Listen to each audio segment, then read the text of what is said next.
శ్రీ వారాహి అమ్మవారి పూజ చేసుకోవచ్చా చేసుకోకూడదా అనే సందేహం ఇంకా చాలా మందిలో ఉంది కదండి. అయితే నేను కూడా ఒకప్పుడు ఇలానే అనుకున్నాను.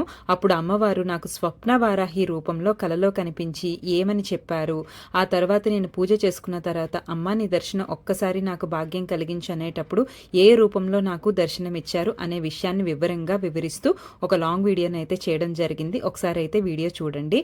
దీంతో పాటు నేను మరొక విషయాన్ని కూడా చెప్తానండి. మీరు ప్రతిరోజు సంధ్యాదీపం పెడతారు కదా, ఆ టైంలోని ఎక్కడైతే దీపారాధన చేశారో అక్కడ కూర్చొని అమ్మ నామాన్ని శ్రీ వారాహిదేవియ నమః అని 21 సార్లు 21 రోజులు చేయండి.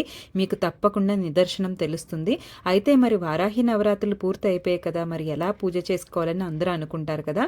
అలా ఏం కాదండి. మనం ప్రతి నెలలో వచ్చే అమావాస్య రోజు పూజ చేసుకోవచ్చు, పంచమి రోజు కూడా పూజ చేసుకోవచ్చు. భక్తి శ్రద్ధలతో ఏది చేసినా అమ్మ స్వీకరిస్తుంది. తప్పకుండా ఆ వీడియో చూసినట్టయితే మీకు కంప్లీట్గా అర్థమవుతుంది.